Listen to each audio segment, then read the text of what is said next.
So we will start the academic program of our school. So this is on non-equilibrium quantum field theories. And we have a first lecture on non-equilibrium quantum field theories by Professor R.Loganayagam from ICTS. Professor Loganayagam is one of the experts in quantum field theory, string theory, hydrodynamics, and he has been doing very exciting works on these topics. So it's a great pleasure to have him with us, and I hope you will interact with him quite a lot. You can ask questions during the talk, and I'm sure you will learn a lot from him. So Loga, please.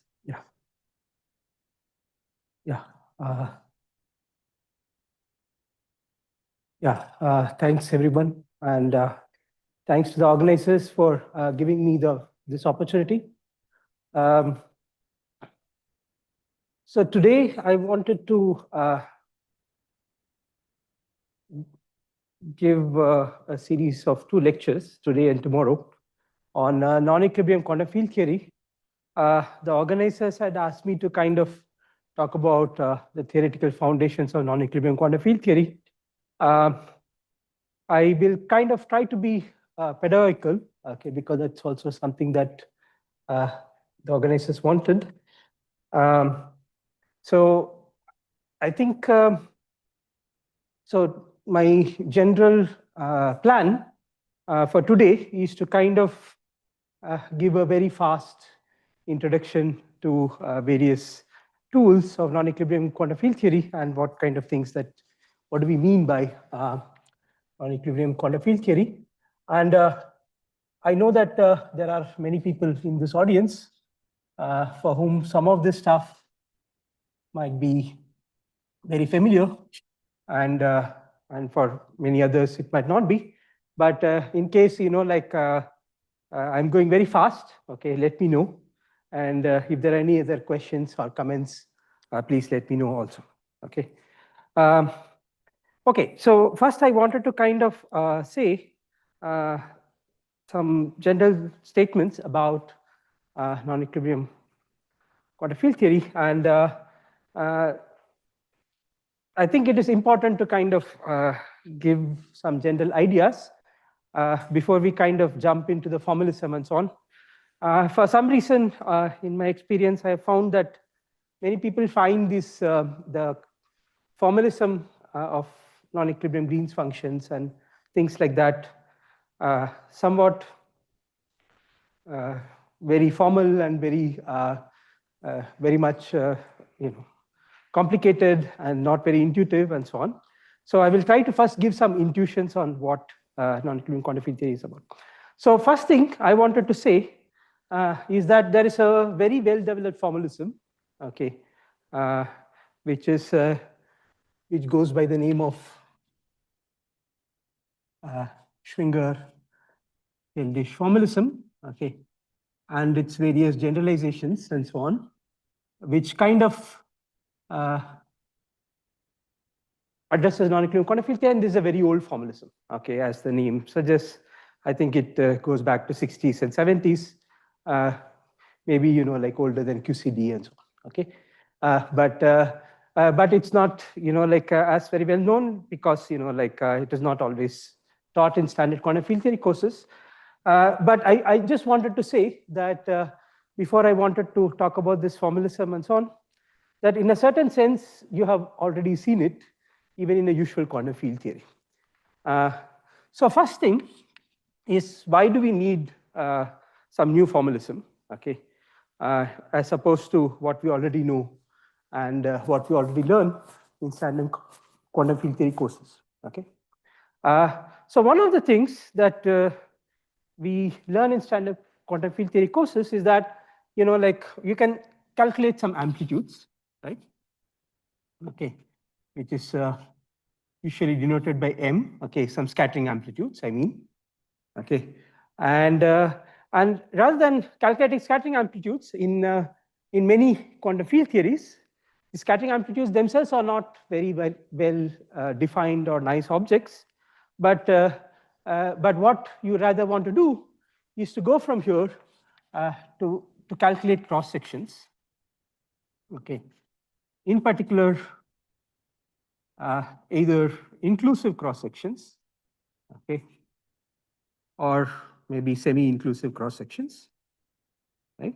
Okay, and so how do you compute these cross sections? Is that you take this M, and you kind of like do something like M star M, okay, where star is a complex conjugate, and you kind of sum over final states in a certain way. One of the things that we learn when we do QED, and this also carries over to QCD, and so on, is that it is these kind of inclusive cross sections which are really things that are well defined. For example, which don't have IR divergences and they're infrared safe and so on. Okay, so these are the things which are well defined. And let me kind of remind you how we do this in a usual quantum field theory course.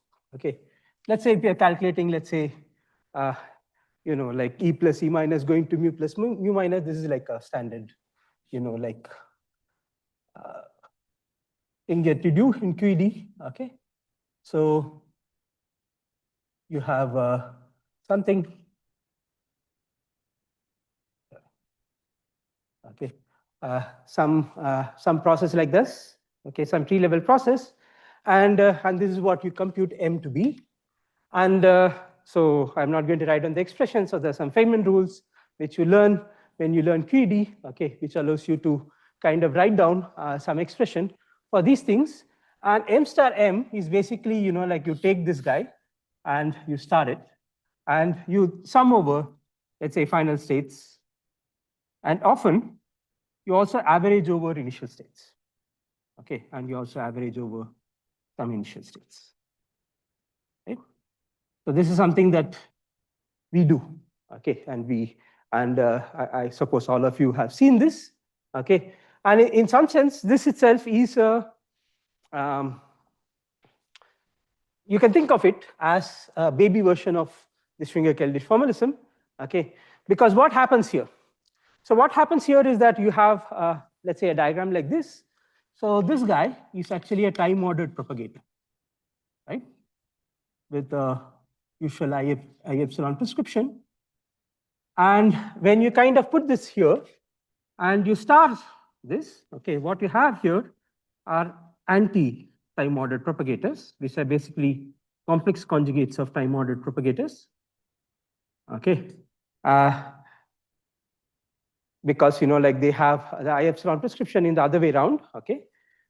Then what time-ordered propagators do, and what you do is that and when you sum over these final states, let me remind you, the way you do it is that, for example, if you have these final states muon, the final state muons, okay, sum over final states. Basically is done by replacing it with some, let's say, something like a p slash some m minus I p slash. Okay, I'm using mostly plus metric, okay, but and so on, let's say Wienberg's conventions. Okay, so you replace it with some mu minus IP slash, and I'm also working with x bar equal to c equal to 1, which is the usual thing. Okay, and then the point is that like you have so you replace the sum over final states by this, and the sum over initial states is also you replace it by something similar. Okay, and then you take some Dirac trace, right? Okay, so you can kind of understand this as basically this, that you have an anti-time ordered propagator, okay, and you have muons, and you have electrons. There's a time ordered propagator. This part is m star, and this part is m, okay, and you kind of replace. So this is some average over initial states, and this thing is some over final states. And most of the time, this is what you calculate, right? You kind of sum over all the spin states, and this is what you really calculate. Okay, you don't sum over all final states. You kind of keep the momentum information, okay? But you sum over let's say, the spin states of the electron and the muon. Okay. Well, you average over electron states and so on. So you can kind of ask, like, is there a way to kind of directly calculate these things? Given that these are the things which, especially in gauge theories, okay, in QED, QCD, and so on, are the well-defined objects, okay, you can ask, like, can I just directly write down some Feynman rules for these?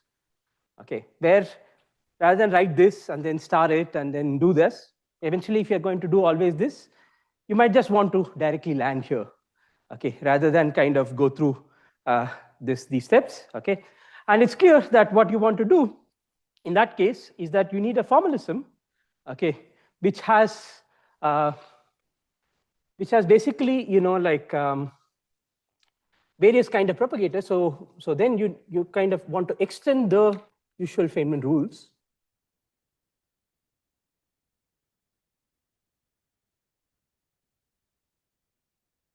Okay, to have all these things. So to have time-ordered propagators, to have the anti-time-ordered propagators, okay, and these propagators, which remember do not have any pole, okay, they are just things like this, m minus ip slash. They are kind of the numerator that appear in the usual Feynman propagators. Okay, these are the Whiteman propagators or cut propagators. Okay, Whiteman or cut propagators. They're called cut propagators because if you have done standard cutting rules in quantum field theory, okay, you would know that when we cut a propagator, what it means is that you're putting it on shell. You're putting the particles on shell, and it's basically going to the Feynman propagator and kind of looking at the pole and taking the residue. It basically pulls up these numerators. Okay, and then you have cut propagators. Okay, and this formalism, which kind of does this, is basically Schwinger-Keldysh formalism. Okay, so this is a kind of a very simple way to look at it, and there's a usually if you look at various books, okay, and so on, or various things, you'll see that like you can formulate in terms of some path integrals which go forward in time, okay, and then which go backward in time, okay. So this is time, okay, and they would say that the usual Feynman path integrals are things that go only forward in time, but there are things that, whereas like Schwinger-Keldysh formalism has this forward contour and backward contour, and you have like things which are here, which are time-ordered propagators. Propagators here are anti-time-ordered propagators, and propagators across are Whiteman or cut propagators. Okay, so that's what it is. So you can do this formally at the path integral level, but I think like it's important to kind of realize that I mean you can set it up and do it this way. But all that we are doing is a kind of an extension where we are just directly calculating, okay, these kind of semi-inclusive things. M star m summed over, okay. Here we are summing over, this is not completely inclusive, it's semi-inclusive in the sense that we are kind of summing over, like just the spin states. And that is something that all of us know, okay. And so it is something that, and this is kind of become very important, okay. For example, when you sum over initial states, and these initial states are not, just particles over vacuum, but they are thermal states and so on and so forth. So this then, so this is still Schwinger-Keldysh, but in the vacuum, but you can kind of generalize it to kind of include in general mixed states and so on. Okay. So this description, including thermal states. So this description should make clear one of the major things about this formalism, which is that we can kind of, like build in various things which just directly computes these things, okay, and rather than kind of go through all these stuff, okay. And that becomes very important and almost essential when you want to do non-equilibrium physics and so on. Okay. So one reason for doing non-equilibrium quantum field theory and the Schwinger-Keldysh formalism is to indeed look at semi-inclusive cross sections, and I want to kind of emphasize that this is something that we do all the time. Okay. And there are many other reasons to kind of do this, and all of them have to do with dealing with mixed states.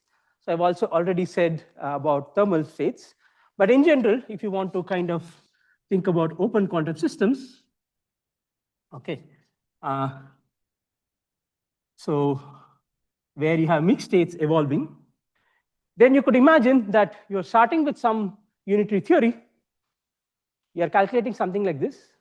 And what you're doing here is that you're just forgetting some degrees of freedom.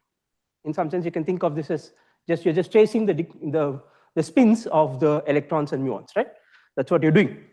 Okay, when you're calculating this guy, okay, you then get an answer, a cross section, which only depends on the initial and final momenta, okay, and kind of forgets about the polarization or the spin information. Similarly, you can imagine that you're doing it for a big unitary system. You're starting with a big unitary system.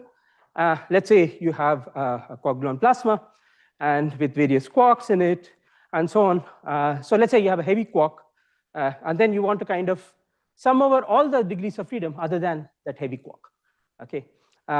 Then in some sense, the heavy quark in a Quark-Gluon Plasma is an open system, right? It obeys some kind of Langevin equation and so on. Okay. And the point here is that, and we often want to do that, we want to kind of trace out those degrees of freedom. And to trace out those degrees of freedom, you want to do something analogous to this. Okay. And for those kind of questions, it's important to kind of work with these rules, which kind of do this stuff, where you have all these propagators, okay, and you have traced out things appropriately. Okay. There are many related questions for, so you can also have dissipative quantum systems. These are not two really different examples, but but these are related. And in case of various kind of standard condensed matter applications, you can have disordered quantum systems where you have, like you have a solid and you have some magnetic impurities and so on, and you want to average over that, or you want to average over some things. Okay, so those things can be addressed, and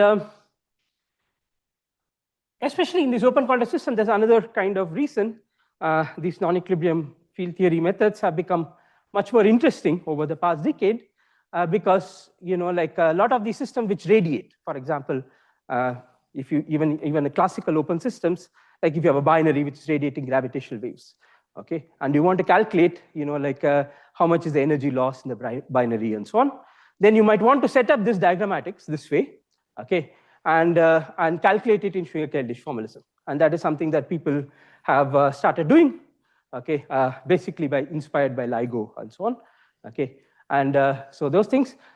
Also, another very common application is cosmology. Okay, which is also an open quantum system because, in some sense, the universe expands and things kind of go out of contact, and you get very non-equilibrium kind of a framework, and you have an evolution of mixed states. And for that, it is good to think about them. And of course, the thing reason that I'm talking about it is things like QGP, in general heavy ion collisions and so on. Okay, where you might want to do that. Okay, so these are some examples. There are many kind of applications of these things, and this is the basic thing. So are there any questions or comments at this point? I have been somewhat schematic. Okay, I'll try to kind of make this a bit more precise in the rest of the lecture. But before that, I wanted to just say that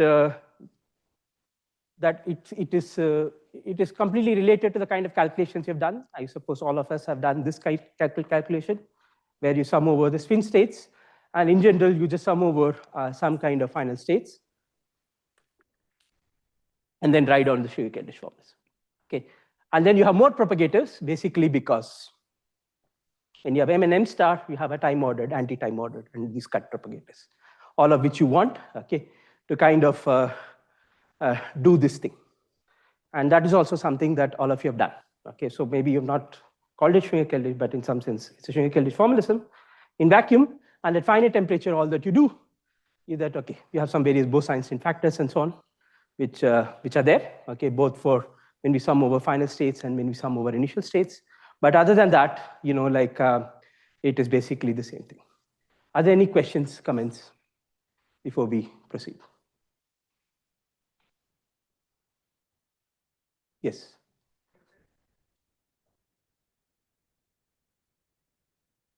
Yes. Yeah, it could be, for example, that you're just looking at this process, okay? Now, usually in a standard quantum field theory course, they're looking at this process happening in vacuum, right? Okay, in zero temperature vacuum, because we are thinking about something like a E plus E minus collider, and then producing muons or some quarks or something like that, okay? You know, say LEP or something like that. So the point is that, you know, like, but you could imagine this happening inside some plasma, right? You could have a QED plasma, okay, where there are already electrons and muons, or maybe just electrons. And maybe these electrons are not drawn as beams, like in an E plus E minus collider, but they're drawn within a plasma, okay?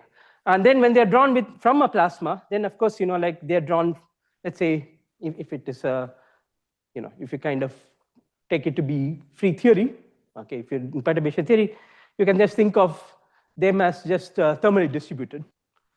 So then these initial states have a weight which is just given by Fermi-Dirac distribution, right? Because these are just electrons. And you can just say that electrons distribution is just Fermi-Dirac. And then when you're kind of averaging over initial states, okay, you have to put appropriate Fermi-Dirac factors, okay. Similarly, when you're summing over final states, if there are already muons present in my plasma, right? Okay, then the allowed final states will be different because some of the states are already occupied and they'll be polyblocked. Okay, because of Pauli's exclusion. Okay, again, you know, like let's say it's thermally occupied. That's also some Fermi-Dirac distribution. Then you would have to put some 1 minus Fermi-Dirac factors. Okay, which kind of makes sure that the appropriate final states you're summing over are actually the allowed final states in a plasma rather than something else. Okay, but that is kind of makes sense. But other than that, so that would affect the sum, okay, and the corresponding answers, okay, which means that the particular time-ordered propagators and the cut propagators that you have to use will have appropriate Fermi-Dirac factors to account for that. So that when you draw this kind of a diagram, okay, to kind of calculate this sum over m star m, okay, then you have to kind of, you know, like look at some time-ordered psi bar, okay, but its expectation value taken in thermal state instead of vacuum. And if you take it in thermal state, you'll get Fermi-Dirac factors, okay, rather than just the standard, this kind of a thing, where you just get m minus ip slash plus p square plus m square. Okay, you will get some thermal factors. Okay, in this case, Fermi-Dirac factors. And with our photons, then you'll get, say, Bose-Einstein factors. Okay, so that is the difference. Okay, and yeah, so that's what I meant by saying that the initial states can be, you know, like it could be thermal. In principle, it could be any general non-equilibrium state. It could be some mixed state in general, right? Okay, this might be some, you might be starting with some general mixed state, okay, and then you're drawing from your initial particles from that mixed state, general initial mixed state, and then you're summing over final things, okay. And we want to do such things because there are many physical questions that we're interested in these fields, which kind of amount to whose answers amount to doing this kind of calculations, and we want some kind of rules to do these kind of calculations. And in some sense, the formalism that does that is basically the Schwinger-Keldysh formalism. Okay. Does that answer the question? Okay. Are there any other questions?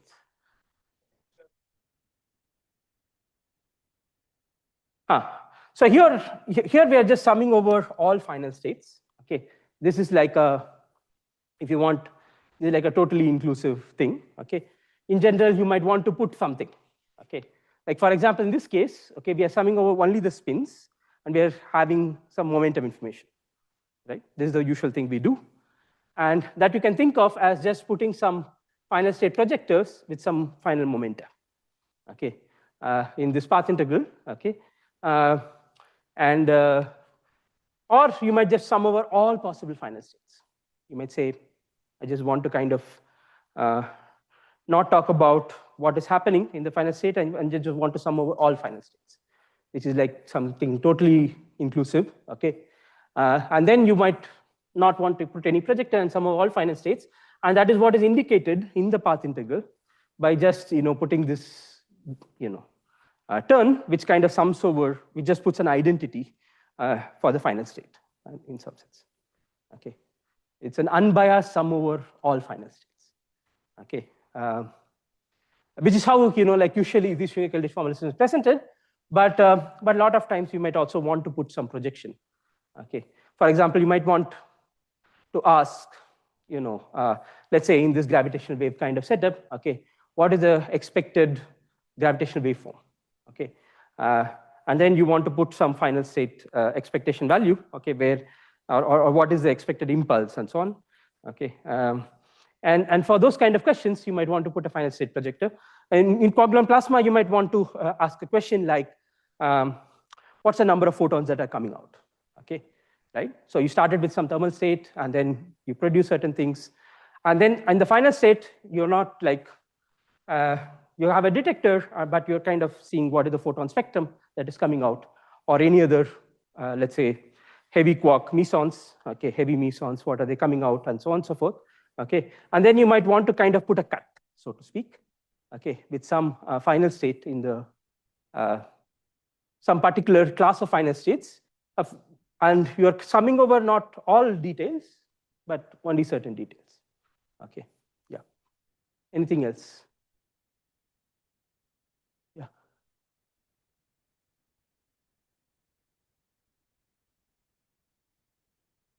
So as we calculate in QFT, so there is a scalar field, complex scalar field propagator, and the fermionic propagator, like bosonic propagator. But what do you mean by exactly the cut propagator? So what is the cut propagator? Yeah, the cut propagator is exactly the kind of thing that you put when you do the sum over final states, right? Okay, like for example, how does this come about? Like you have some U, okay, and you have some sum over UU, spin sum, okay, and that evaluates to some M minus IP slash. Okay, you do such things, right? Okay, UU bar or something like that. Okay, and so yeah, so that's the kind of thing that you use. And the cut propagators, so this guy is really the numerator of the feminine propagator. Okay. Okay. So let's say you have something like 1 over m plus IP slash in my notation. Okay. Then this is, you can write it as m minus IP slash by p square as m square. Okay. And of course, if it is feminine propagator, you kind of shift it by some this thing, okay? There's some 1 over I and so on. This is a Green's function, really. But the point is that, like, so if you look at the pole, right? So this is the Dirac propagator, okay? Dirac propagator 1 over I of this. Okay, so this is the Dirac propagator, okay, in Weinberg's notation. And if you kind of, like, think of this and you look at the pole, okay? if you look at the pole and look at the residue at a pole, look at some particle which is on shell. Okay, then the residue at the pole is basically given by something like this, and this is the residue at the pole, and the cut propagators are basically residues at that pole, and those are the things that you kind of like use here, right? So this is an electron line, and these are muon lines, okay, and this is like a overall Dirac trace, right? And the Dirac trace that you write down is usually like you use this replacement where you replace U and U bar by this kind of a Dirac object, and then you Dirac trace over muons, over electrons, and so on. Okay, and that is how you calculate things. Okay, so in the cut propagator is basically that numerator. It's called cut propagator because of the standard this thing that when you cut, at least in vacuum, okay, this is true that when you cut a propagator, okay, you just pick up this numerator, which is cutting a propagator, just taking this propagator, putting it on shell, and so that this guy, you go fit on the pole of the denominator, and then you look at the residue, which just picks up the numerator. Okay, and it's that numerator which appears when we kind of do this in these initial states and final states and things like that. Okay, when you have thermal states, of course, this has to be decorated with appropriate thermal factors. Okay. Are there any other questions? Okay, it becomes slightly more clearer when I kind of say much more. But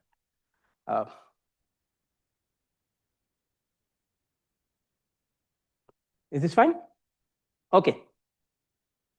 Okay, so let's kind of then now roll up our sleeves and kind of look at what kind of things that how do we kind of write down these correlations and so on.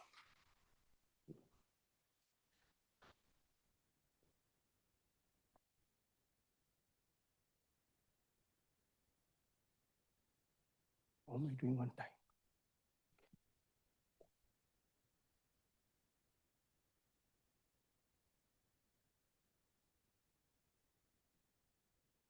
So what I wanted to say is that there's some formalism to deal with it, which you can find in many places. Maybe let me kind of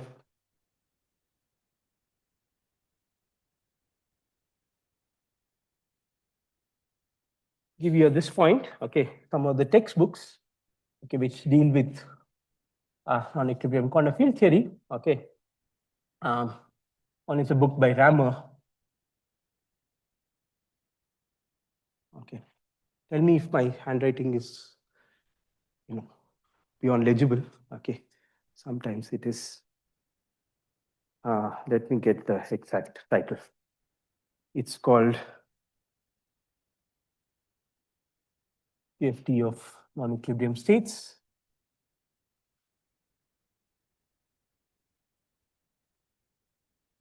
Okay, and there is a book by Kamenev, okay, which is field theory of non-equilibrium systems.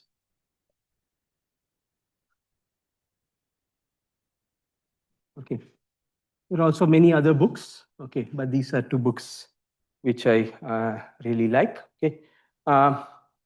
Where if you want to kind of learn about this formalism, you can look at those these books, okay.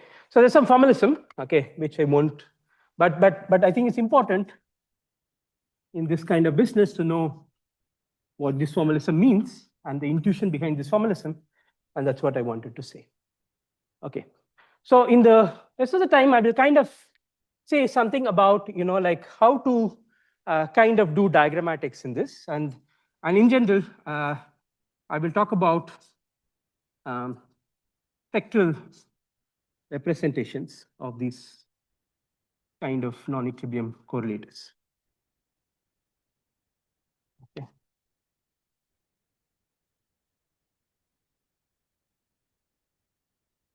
Okay. And one of the main reference for this thing would be a paper that I and my collaborators wrote. Okay.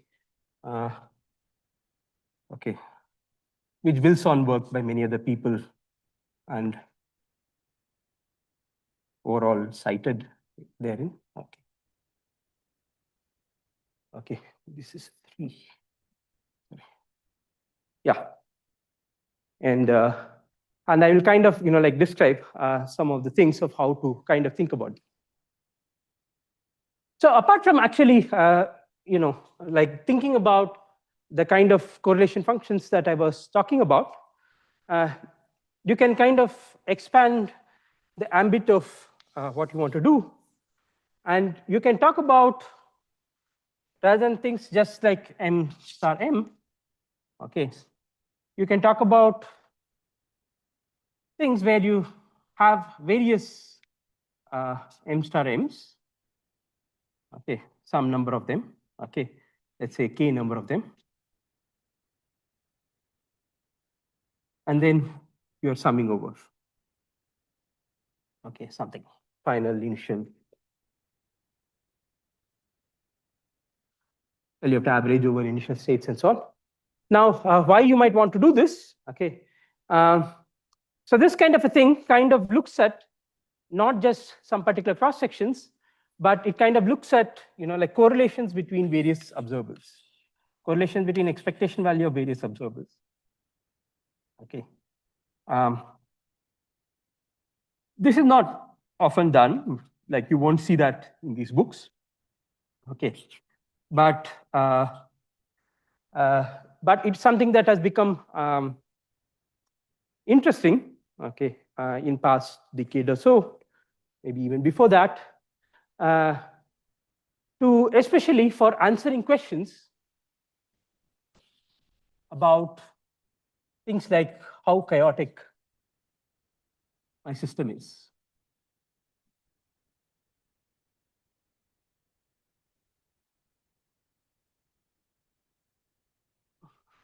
For example, like in many solid state examples, you want to do some disorder average. You have some, you want to draw your Hamiltonians from some ensemble of Hamiltonians, okay, and you want to ask how close to a random matrix my Hamiltonian is, okay, which is what we mean by at least one meaning of what we mean when we say how chaotic my system is. Is my Hamiltonian is really random or not, okay? And for that, you don't need to, it's not enough to just look at some particular expectation values, okay? But you want to kind of look at correlations between various matrix elements, okay? And correlation between various matrix elements of S matrix, okay? This is another way to say it, okay? So usual S matrix, like mod square, you just do that to get cross section. But you might want to ask, like, are there any correlations between various things, like, and that kind of questions involve doing this thing. And when you do this, the corresponding contour, like what I said for Schwinger-Keldysh, it also becomes a manifold contour. Okay, so you go forward in time, backward in time. So for each M and M star, okay, and you have some K such time folds. Okay, and then you can look at correlation functions calculated and or things that are calculated this way. Okay, and these are what are called as out of time ordered correlation functions. Okay. So these involve basically, like if you think about it in the operator language, okay, the original Schwinger-Keldysh formalism involves something like you have some anti-time ordered guys and a time ordered guys, and you're calculating some expectation value in something, right? That's what it is. Because if you want to calculate S matrix, okay, the amplitude itself is given as some residue of a time ordered correlation function. And if you think of M star M, it's given as something which can be written in terms of time ordered product and anti-time ordered product. And this is really the anti-time ordered product. Okay. But you could also kind of look at things like where you have anti-time ordered, time ordered, anti-time ordered, time ordered, okay, and go on till k times. Okay, so this is a k equal to 1 case of this guy. Okay, so this is, like, yeah, so this is like k equal to 1, k equal to 2, k equal to 3, and so on. So in general, you might want to calculate, like these kind of observables, which are somewhat subtle observables. Okay, definitely more fine-grained and more kind of subtle observables than just cross sections. Okay, which are computed by the k equal to 1. And there's a broader question of, first of all, you can compute them. Okay, first the statement is that you can compute them. So these are computable things. These are sometimes called OTOCs, okay, out of time ordered correlations. And you can compute them, okay, the same way you compute usual things. But you will also want to kind of, but there's a question of, like in what sense are they measurable? Okay, like how do you measure them? Okay.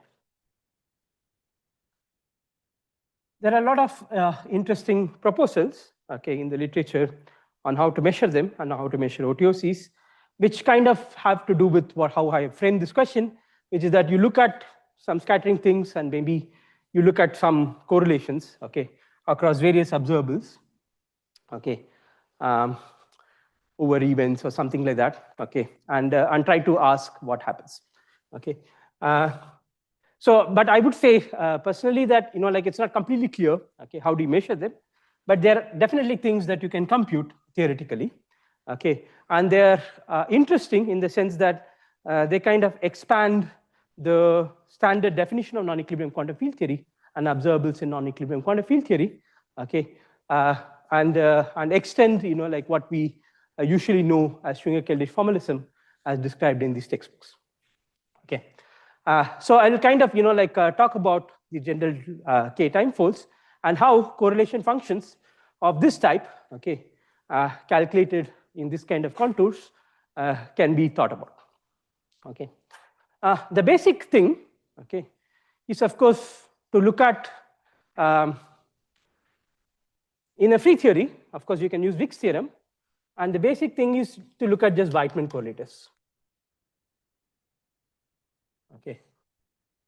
And let me say how they look like, in particular in the thermal state.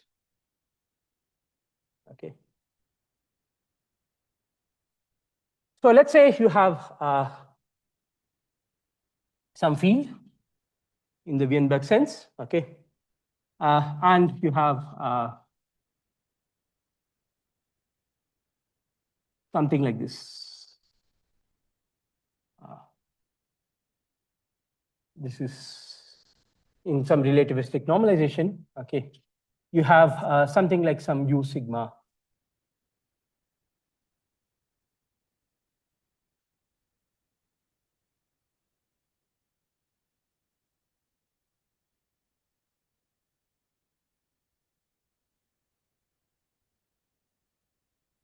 So this is the kind of field that you have in general for some spin, okay.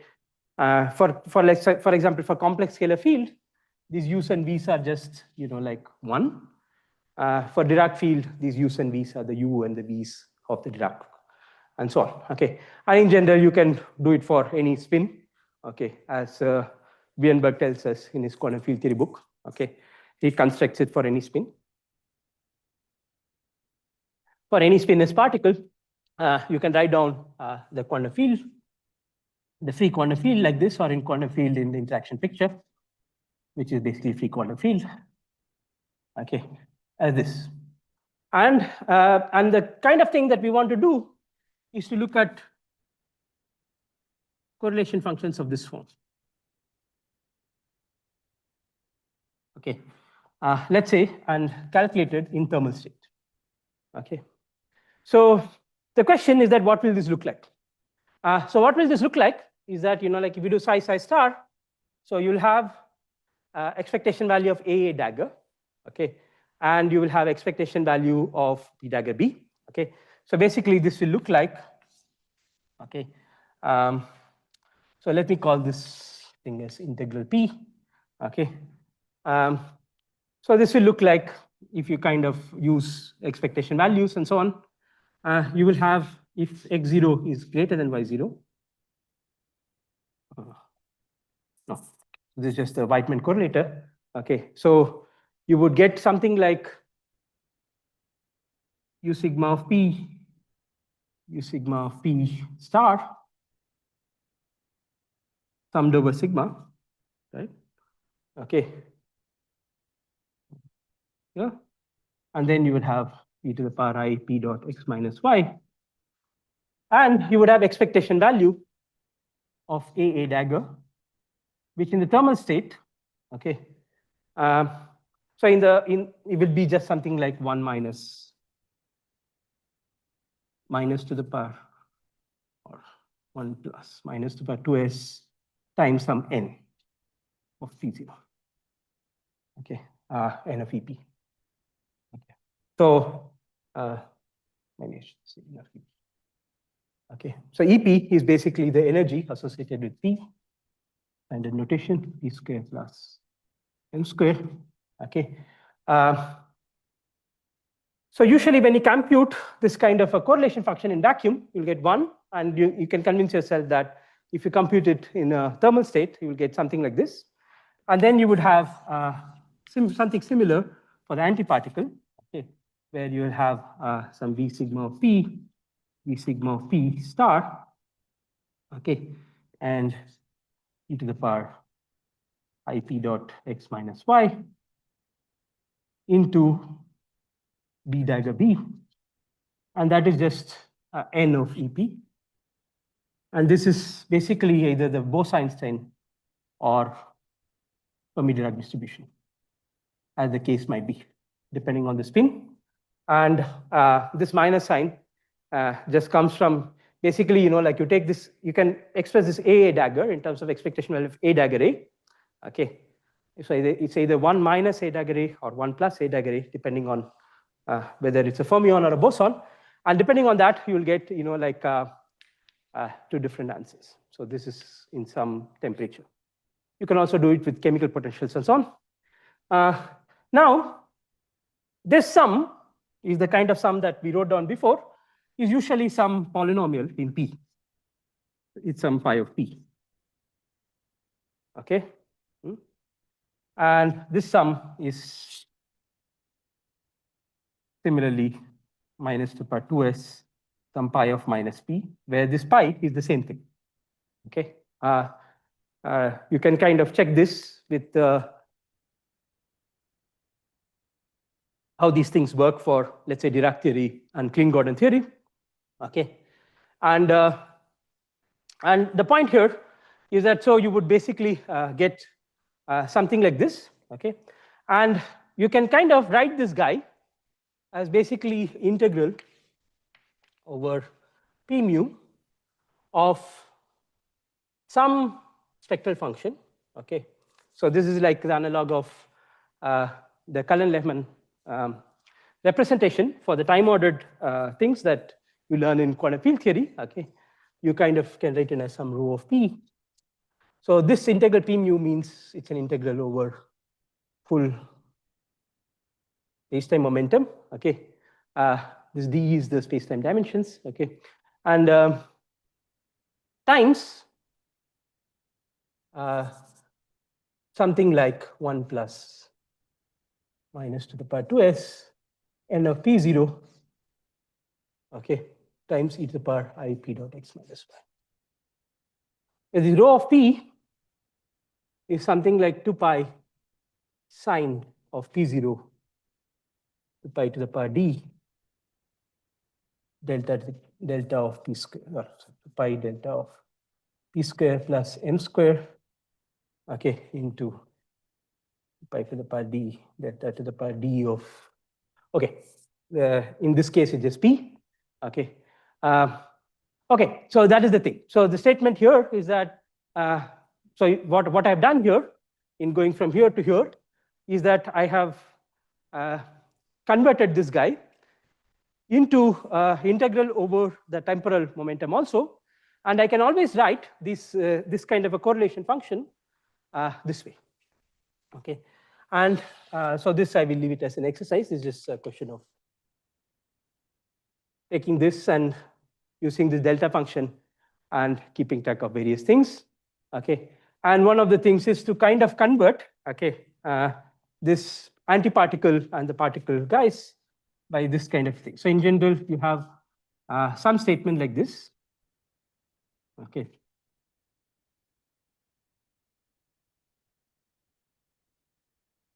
Equal to 0. Okay. So in general, for any particle, okay, you can just think of this the guys as basically looking at this. Okay. So also show. So that is also an exercise. Okay. And you can kind of generalize it to finite chemical potential and so on, which I'm not doing, but there is a particular statement. So you can kind of write down this, and you can also write down, okay. So this is an example times pi of p. Okay. Okay. So this pi of p just goes for the right. Okay. So roughly speaking, okay. So these are the Weitman correlation functions in the thermal state. Okay. For these guys, and the time ordered and anti-time ordered guys, and you can also calculate. Okay. Similarly, psi star of x of y. Okay, and which I will leave it as an exercise for you guys to do it. Okay, which is just taking this psi and calculating these things, and then you can kind of define time ordered correlation functions and anti-time ordered correlation functions. Okay. So like we say in the usual Cullen-Lehman story, okay. So this is first, of course, for a free particle in the free theory. Okay, but you can kind of give an argument to the effect that even in a completely interacting theory, this statement is still true, where rho of p, okay, has this kind of a single particle contribution, but then it will have like multi-particle contributions and so on and so forth. Or maybe like you don't have any good particle description, no kind of freely interacting particles, no clear gap and things like that, and then you would get like some spectral function. Okay, so this is in general a kind of a spectral function. Okay, and you can kind of give a spectral representation of all these correlation functions.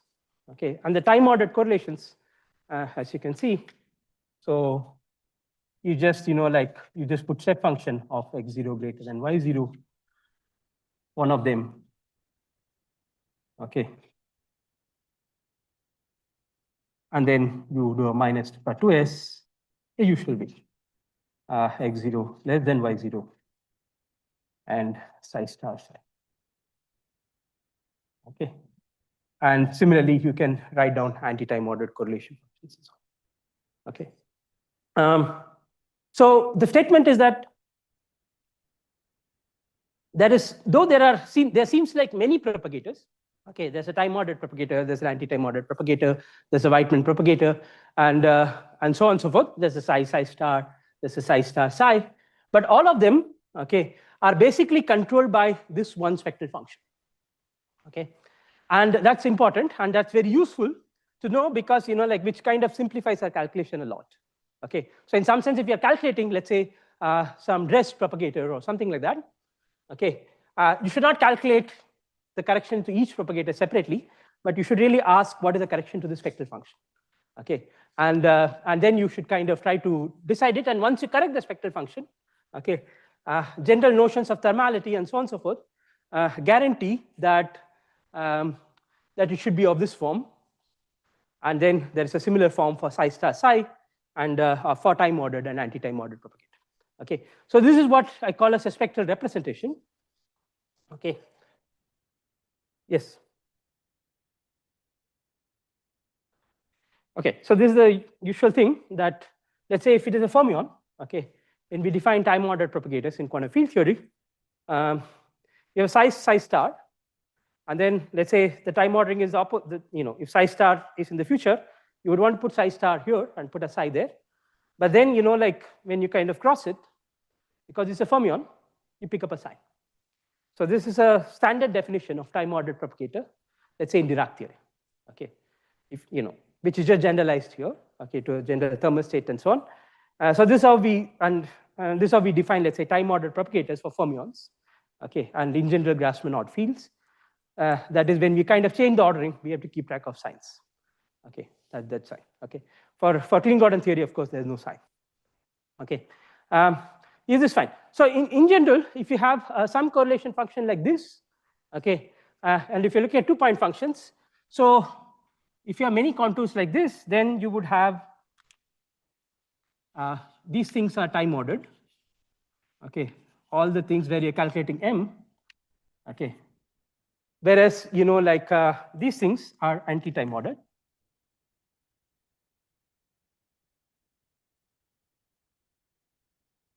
Okay, and then you have various kind of Weitman propagators which go between various things.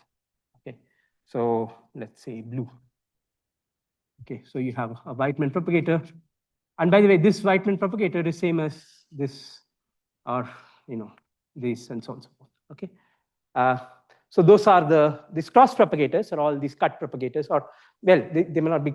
Yeah, they are these Weitman propagators which I've just written here, okay, which we have just calculated here. Okay, they're called Weitman propagators because this is a Weitman function, okay, where there's no ordering, there's no time ordering or anything. Okay, so these are the basic, this is the basic structure of 2-point functions, okay, in a general theory, where you have, like some kind of a statement like this. Okay, for arbitrary 2-point functions in these 2K contours, okay, you can write down some spectral representation of this form. Is it clear how this goes? Okay. Okay. So let me kind of. Yes.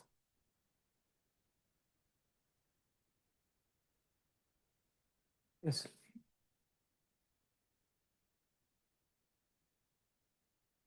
Yeah, if you want to look at correlation functions, okay, in open quantum systems, let's say about like of the kind that I was talking about, between the matrix elements of this thing, or how chaotic our open quantum system is, then you would like to do this, okay, and that has been done, okay. There's an open, there's a K version of Langevin theory and so on, okay, where you have the Langevin, the Brownian particle, okay, of the Langevin theory has not just, like these time-ordered and anti-time-ordered correlation functions, but also have these out-of-time ordered correlations, which you kind of keep track of as you integrate out the bath, okay, as you trace out the bath. Okay, so so this is the rough idea. So let me just write down, okay, by this kind of a logic, you can write down various things, okay. So the way you do it here is that, like, so for this 2K, you kind of have 2K number of fields, okay. For example, for Schwinger-Keldysh, you have 2 fields, one keeping track of M, one keeping track of M star. But in general, for K, you have 2K number of fields, okay. And your propagator is some 2K cross 2K array, okay. So your propagator is in general a 2K times 2K array. This sounds very horrible, okay. There are basically 4K square numbers you have to keep track of, okay, for every field. And this is where, like this kind of calculations kind of are notorious for having a lot of diagrams, much more diagrams than usual Feynman diagrams, okay. And these non-equilibrium calculations are look much more formidable because you have a lot of propagators and so on. But I just wanted to say that you have a lot of propagators, but at some level, they are not a lot of propagators because everything is controlled by one single spectral function. Okay, the thermality and the structure of various things basically means that you just have actually one single spectral function which controls all of it. Okay, and rest of it is in some sense just dressing with various kind of thermal factors. Okay, so you can ask how do you kind of separate them out? And in general, okay, you can do this as follows. Okay, so so there's a kind of a very effective way of doing it. Okay, is to kind of write this array, and in general, if you have some endpoint function, it will be 2k times 2k times 2k times so on, right? This is a 2-point function, and in general, endpoint function, if you want to write down something, it's like 2k to the power 2k, okay, n times. And that sounds very horrible, but again, if you kind of think about it, and if you kind of write in terms of spectral functions, this is much more simpler. So you want to write this array in terms of spectral functions. Okay, times thermal factors. Once and for all, for any theory, okay, and that can be done. Okay, so and it looks like this. For example, okay, let's say you have something like k equal to 2. Okay, so then you have a 4 cross 4 array. Okay, then your answer. Okay, so in general you have some phi.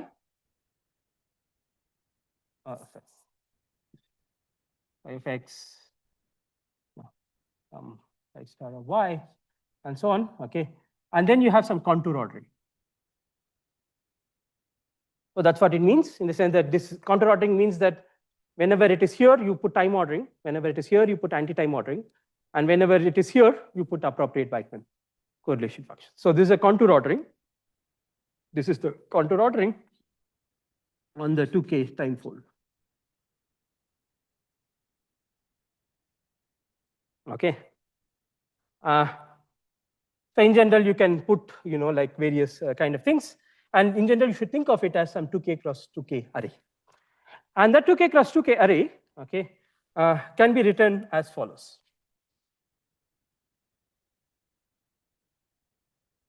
So here I have written in terms of just integral over one momentum, okay, p mu, but it's useful to write it in terms of two momentum somewhat symmetrically, okay, so that you have so that you can generalize it to endpoint functions, okay.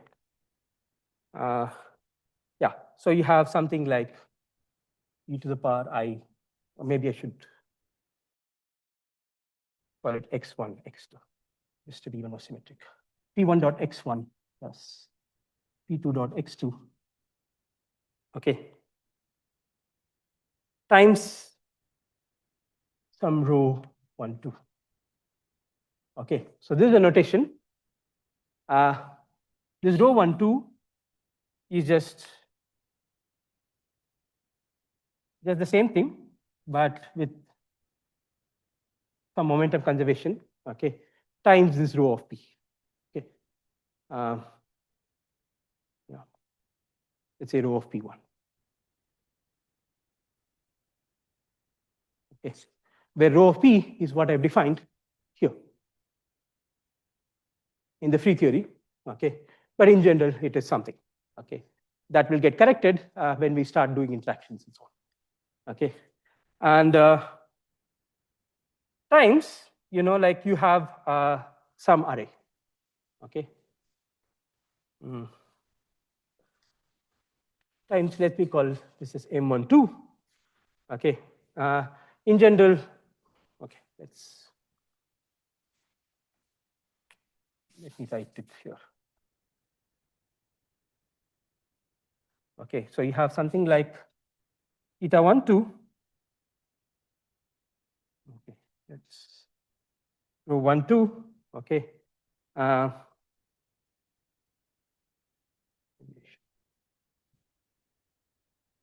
Into some column vectors, okay.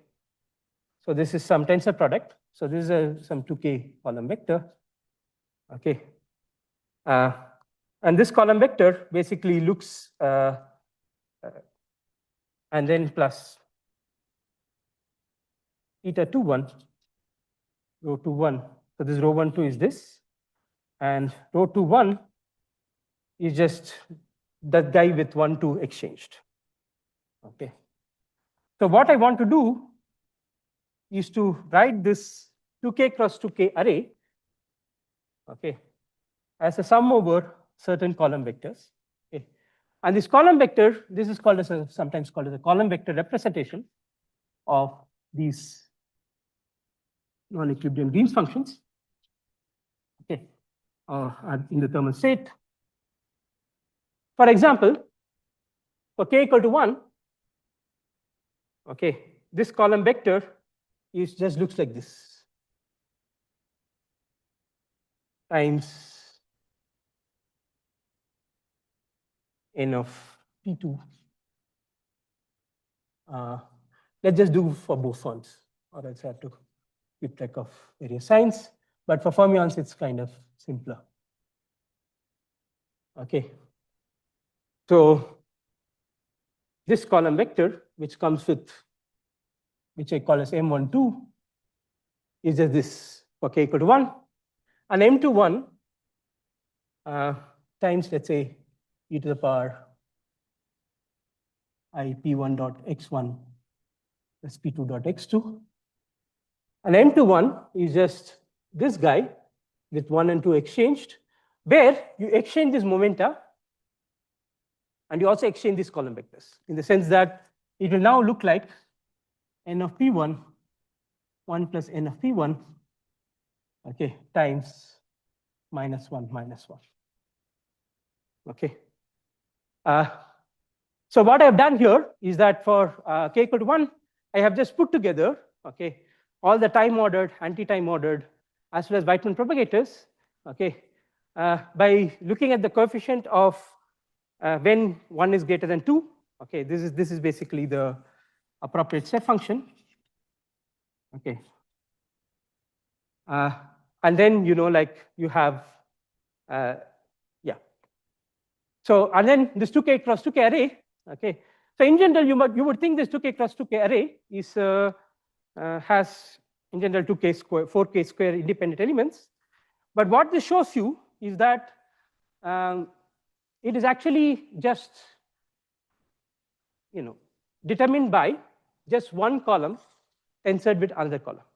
Okay, so this will give you a 2 cross 2 matrix. Okay, and this basically says that these arrays, okay, which I will call as Weitman arrays, have a lot of null eigenvectors, which is another way to say that all these correlation functions are not really linearly independent. Okay, and in some sense, they're all kind of determined by just the spectral function times some particular structure. And this is true in any general theory. For a general row, okay, this is a non-perturbative result. It's the same way Cullen-Lehman representation is a non-perturbative statement. Okay, that you have some general spectral function, and now how do you argue for such a thing? Okay, and that's a similar kind of statement for, let's say, k equal to 2. Okay, for k equal to 2, this M12 is now a sum of just 2 guys, and it looks like this. Now all these are four columns, okay, into, let me just call it N2, which is just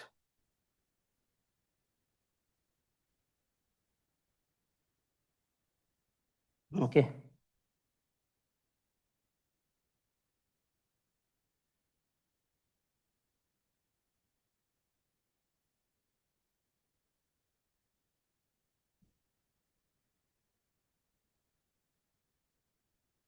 plus, yeah. That's it. Okay. And there's a kind of a similar expression for any k, which you can derive. So how am I getting these expressions? Okay. The way I'm getting these expressions is that I'm kind of looking at all possibilities. Let's say for k equal to 2, I have 4 contours, and I can have a propagator between where the first guy is one of the 4 entries and the second guy is one of the 4 entries. So it's a 4 cross 4 matrix. Okay. And that 4 cross 4 matrix is either time ordered, anti-time ordered, okay, or Whiteman. So then I write down all the possibilities, okay, and kind of write down, okay, what it is. And I find that the answers can be factorized like this. Okay. So this is just an exercise, okay. But the important thing, the exercise itself can be done. Okay, it's just a question of writing down, let's say, all the 4 cross 4 matrix, and then kind of, like seeing what is the most nicest way of writing it. And I've chosen some nice way of writing it in terms of these column vectors. Okay. So this also, I will kind of leave it as an exercise. And in case, like you're kind of stuck, you can look at this paper that I had referred to earlier. Okay. And you see, yeah. Hmm? Yes.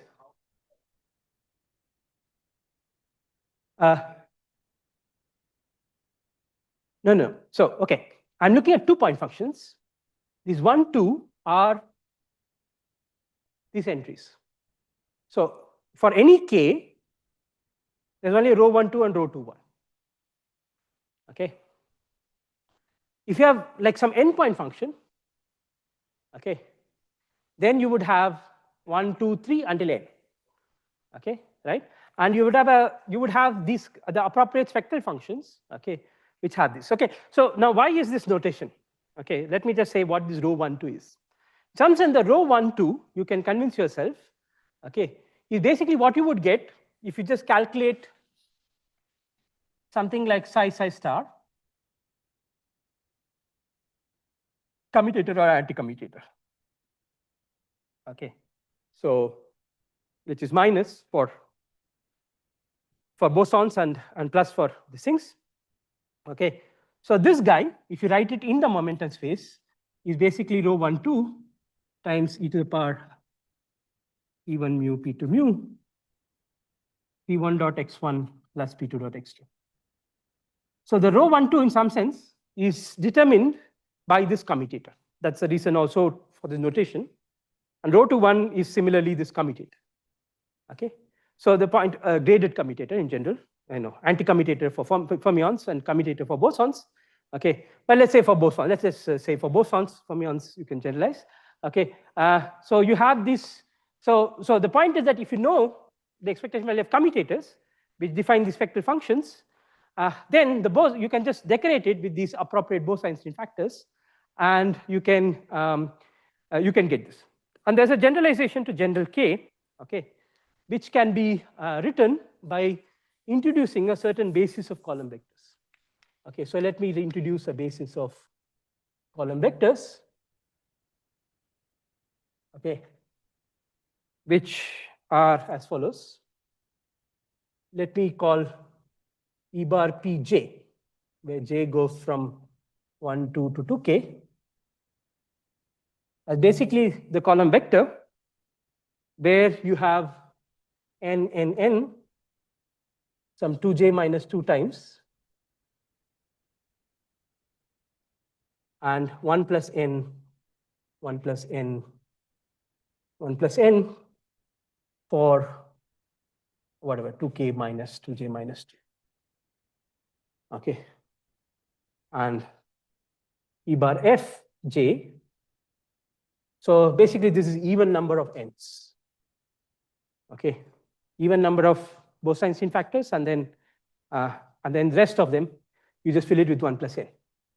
And similarly, so this is, of course, all this is a momentum p. So all these are All these Bose-Einstein factors are functions of momentum p. Okay. E bar f. Okay. So this p and f are for past and future. Okay. This is also called as the writing it in terms. So what we're doing is basically we are kind of doing some basis change. Okay. Where you have these 2k number of contours where you have a 2k things, and you realize that this is not a good basis because it gives you a big array. But it's better to expand this in terms of certain nice column vectors of this form. Okay. So where this guy is the same thing, but where you have odd number of ends. Where you have 2j minus 1 number of ends, and then 2k minus 2j minus 1 number of 1 plus ends. Okay, right?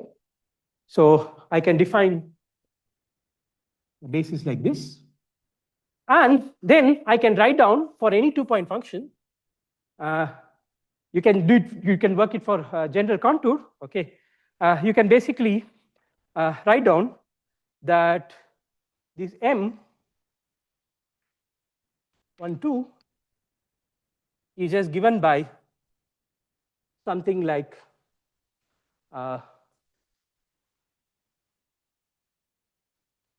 maybe let me also include rho 1, 2 inside this. Okay, so let's say this is my okay. Sorry, of course that's more convenient. Okay. Yeah, for the fermions, you'll have some minus signs. You have to replace all the 1 plus ends with 1 minus ends, and there's some minus signs which you can work out. Okay, so you have something like rho 1, 2 times sum over r equal to 1 to k. Okay, E bar p r plus 1 minus E bar p r tensor E bar f r. Okay. Okay. So that's the general result. Okay. And again, as I said, for free theories, you have a particular rho 1, 2, but this is a general result even for any spectral representation of any 2-point function. Okay. And you should think of this as a generalization of what you have learned about Cullen-Lehman. So how am I doing on time? Already over or? Up to 11:15. Okay, so I have like another 10-15 minutes. Okay, okay, fine. Okay, okay. So let me kind of so you can now generalize these statements. Okay, to what happens, for example, when you have 3-point functions. Okay. So one way to argue that this thing is very general is to basically say that in some sense, like that this, so let me just say, like how do you kind of say these things? Okay. See, for example, if you're looking at some 2-point function of something here and something here, let's say this is your x1 and this is some x2. Okay. So what this means is that you introduce, if you think of it as Heisenberg operator, you introduce some, maybe the other way around, x2, x1. Okay. So you introduce x2, okay, and then so you read it like you read Arabic or Hebrew or something. Like that's a standard quantum field theory. Okay, where you first take this guy and then apply psi star x2 and then apply psi of x1, right? Okay, that's how we usually think about correlation functions. So you first introduce x2, you forward evolve x2, apply x, some psi star here, and then you kind of evolve forward, and then you evolve backward, and introduce some x1 here, and so on. But you see, but this is same as something like this, where you keep the x2, and then you kind of move this x1 down by 1 contour. Okay. Why is the same? Basically because in some sense what you're doing is that you are adding some backward evolution and you're adding a forward evolution. So you're adding some U dagger and some U. And those guys cancel out because of unitarity. Okay. And this is same as this. Okay. Which again, like it's like adding some U and U dagger. And note that this statement of that this Green's function should be equal. It's a non-perturbative statement. It doesn't use the fact that we are in free theory or anything, because all that I've used is that if you do a forward evolution and a backward evolution, okay, they should cancel out, which just depends on the unitarity of the theory. Okay, so that is one kind of statement. So that already says that there are some relations between these various elements of this 2k cross 2k array. Okay, you can kind of find all such relations. Okay, so that is one thing. And then in any general thermal state, okay, if you start with x1 and x2, what you can do is that you can try to move this x2 back here. Okay, let's say you can move it. And what that means is that, so here what you have is some thermal density matrix. And it's a general statement that if you kind of move an operator across the thermal density matrix, that's like time evolving an operator, but in imaginary time. This is the usual statement in thermal field theory, that thermal density matrix is like evolution in imaginary time by beta, minus I beta. Okay, and so this, so you'll get some Boltzmann factor. And depending on whether it's fermion or boson, we'll get some minus signs and so on. Okay, times this thing. So this statement is what is called as a Kubo-Martin Schwinger relation.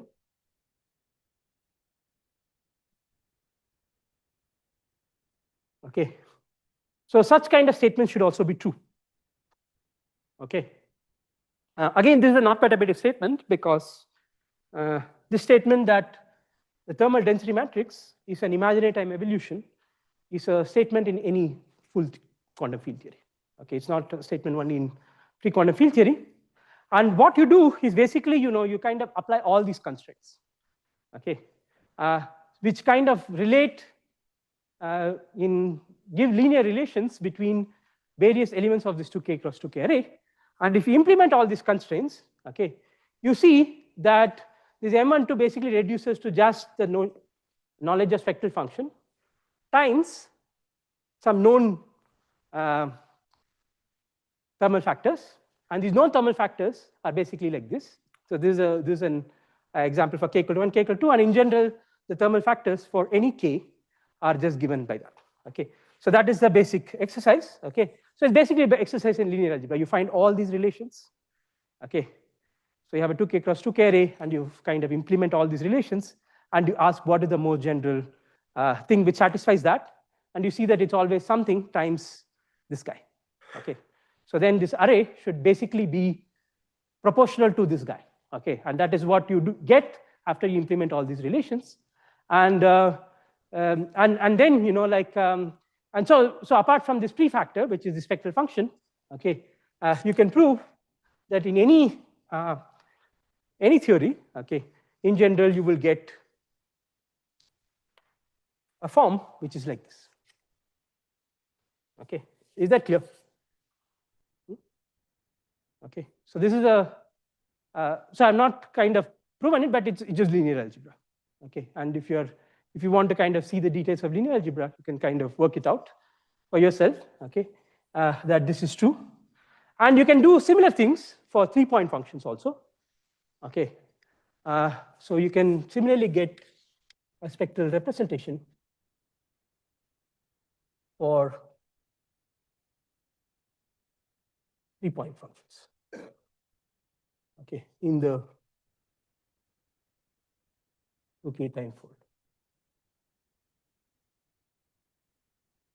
Okay, so that's like a 2k times 2k times 2k array.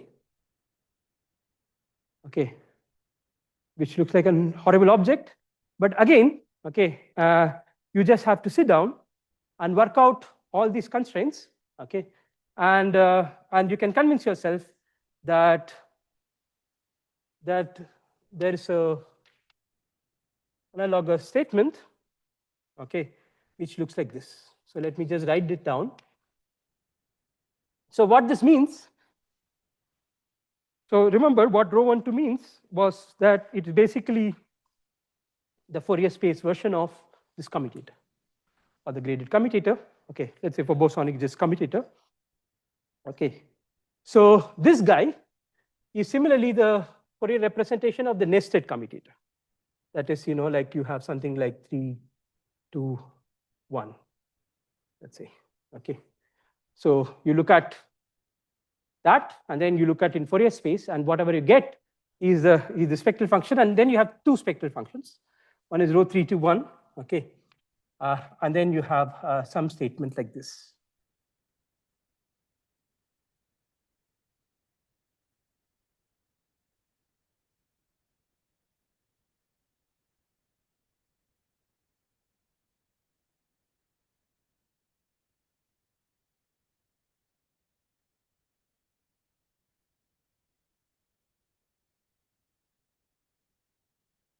Okay, and then minus ρ1, 2, 3, which again corresponds to this nested commutator times sum over r equal to 1 to k.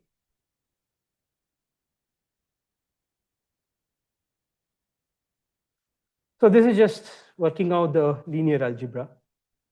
Okay.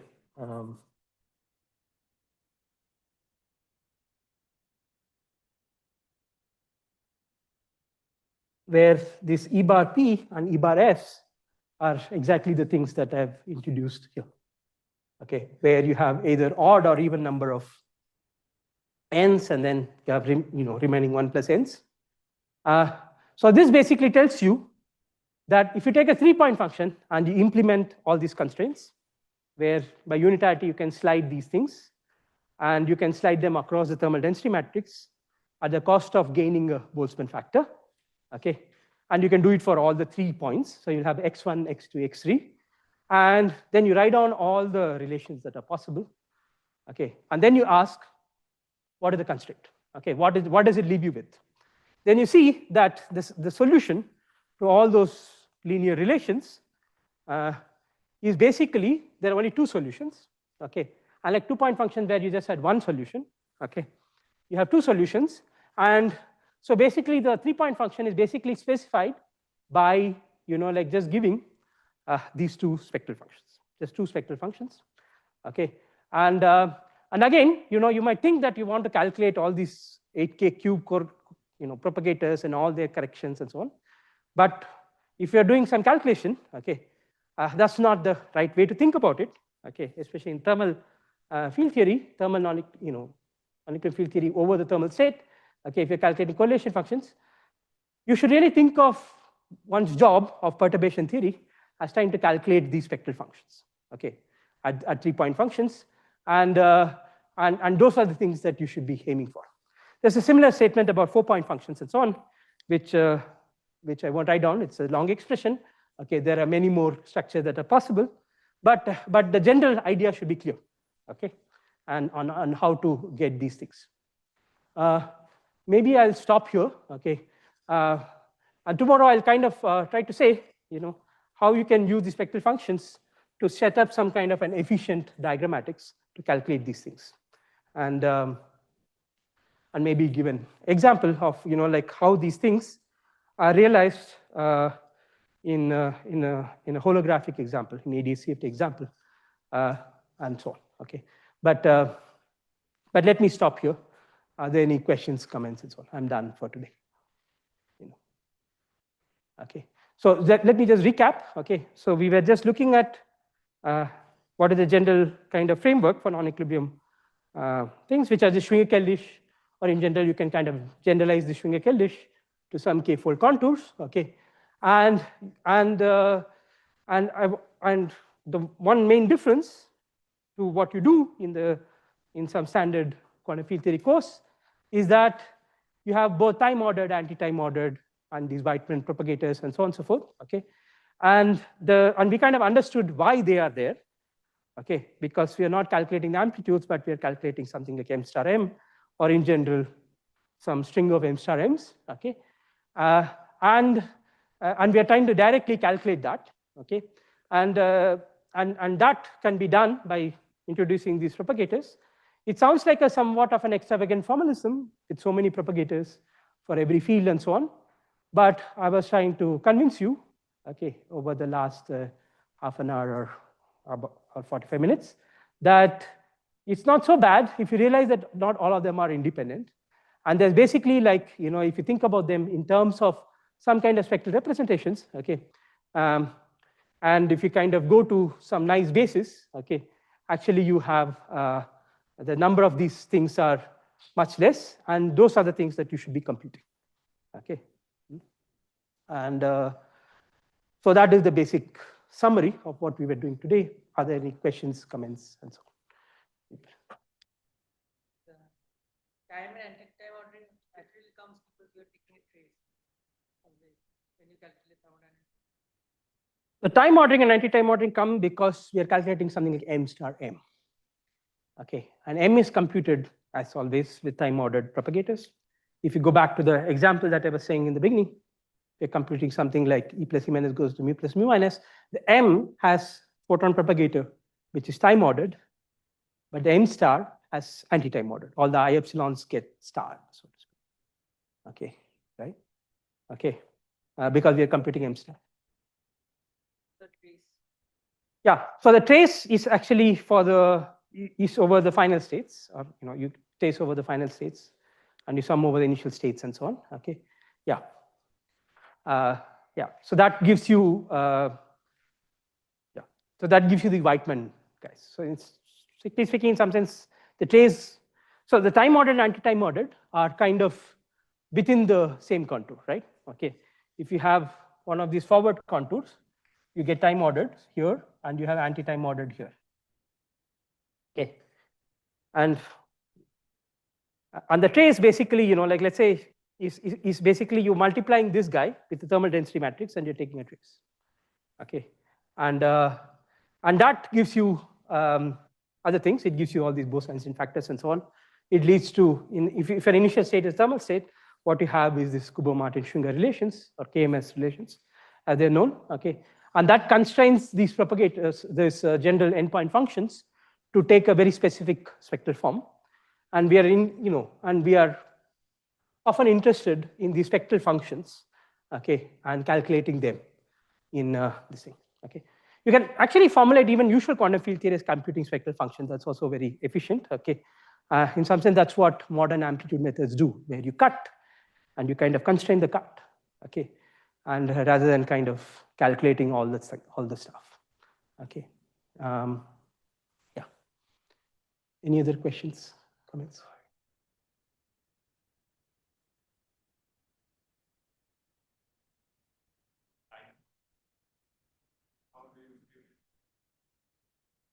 Yeah. So one way to intuitively understand is that you can kind of think of, so let's say if you're given some S matrix, okay, which is some evolution in some quantum field theory, and you want to ask how close is this S matrix close to being random? Okay, let's say being a random, so S matrix is a unitary matrix. Okay, so let's say I can ask, is my S matrix how close to it being a random unitary matrix drawn from some unitary ensemble or something like that? Okay, one way to look at it is to kind of look at the correlation between various matrix elements. Okay, and ask, does it look like the correlation between the matrix elements of a random matrix, or how close it is to that? Okay, so those, and then you want to calculate these things, like, or you want to then do the kind of thing I said, okay, where you have, you want to kind of take a string of m star m's, and then you take an average, okay, and then you ask, okay, if this m was really, well, m is really the T part of the S matrix, okay, so one, but if this matrix were really a random unitary, okay, what you would expect versus what you get. For example, like one of the things that people use OTOCs for is that they look at 4-point functions, okay, where you take a two-fold time contour like this, and you kind of introduce one in each of these contours. And then you can ask, then you can kind of convince yourself that if this 4-point function in certain system grows exponentially, okay, has some exponential factor, it goes like some e to the power lambda t, okay, then you can interpret that lambda as the Lyapunov exponent of this system, okay. So there is a, so this is a close relation between out-of-time ordered correlation functions and Lyapunov exponents and so on, okay, that people have thought about a lot, especially over the last decade or so, okay. So that is one example, okay. But the basic idea is this, that you have some S matrix or some evolution, okay, and you want to ask how close it is to being random. And the way you diagnose it is by looking at the correlations across various matrix elements, okay. And then you ask, okay, does it look like a random matrix? Okay. Yeah. So that's the general idea. Okay. But if you want to kind of know more, you can kind of just search for OTOCs, okay, and chaos and so on and so forth. There is a lot of literature on that subject, okay, which kind of tries to relate Lyapunov exponents to computing OTOCs in certain systems. Okay. Yeah. Are there any other questions, comments? Yes.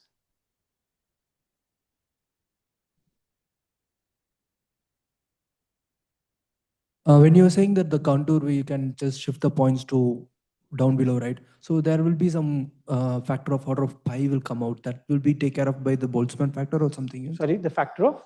Pi or something will come out, right? When we call factor of pi. There's no factor of pi because what you're doing here, between this and this, see, you should think of these forward guys as just some unitary evolution. Some u, and you have some u dagger, some u dagger, some u dagger, right? Okay. So these are the forward evolution and the backward evolutions, okay, in the M and the M star, so to speak.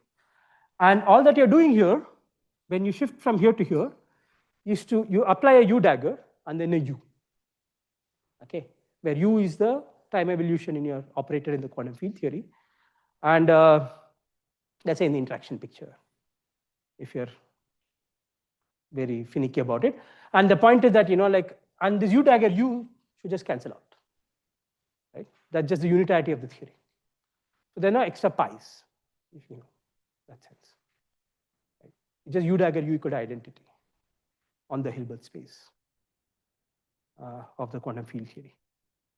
So I don't know whether that. So I'm arguing that this is actually equal to this. Okay. If you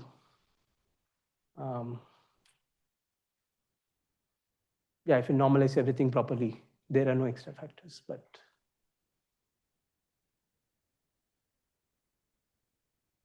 unless I'm misunderstanding what you're saying, but okay, no, not like that. So one more question. You said that that's non-perturbative, right? yes. This general statement that it is of this form with some rho, okay, okay. That's a general statement, which is a non-perturbative statement because it just depends on this evolution being unitary and these k-mesh relations. Yeah. Come again. What is the last? Can you please explain? So you see, let's say I can't do perturbation theory. Okay, let's say I'm doing some. This is some. The psi is just some general operator. Okay. Let's say it's some stress tensor in QCD or something. Okay. And I can't compute. I know that at low energies, I can't really do any analytic perturbation theory, okay, in QCD, okay. Then it becomes important to kind of ask what is in general true, okay, in let's say finite temperature QCD or finite temperature strongly coupled theory, okay. So the statement is that this statement, that this is of this form, is still true. Okay. Well, if it is a stress tensor, you would have to put some appropriate mu indices and so on.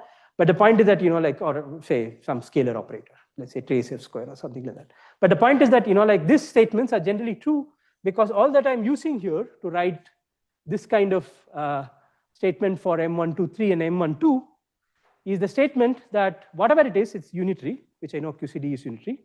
Okay, though I can't do perturbation theory, I know that's unitary. Okay, and the thermal state is like a imaginary time evolution, which is also true in QCD. Okay, I can't calculate that imaginary time evolution because it's some e to the minus beta h, where h is something. Okay, some non-perturbative base. But I still know that this statement, this KMS relation is still true. And so these relations are still true. And so I can impose those relations on these arrays. And then I can show that it basically has a one unique solution up to some prefactor. So it should have this form. Similarly, this guy, there are only two solutions with these prefactors. Okay. So these statements don't rely on perturbation theory and so on. Okay. You do basically something similar when you do Cullen-Lehman representations of time-ordered correlation functions, right? For a general operator, even without perturbation theory, you can say it's some spectral function times something. Okay, and that statement is a non-perturbative statement. It doesn't rely on perturbation theory.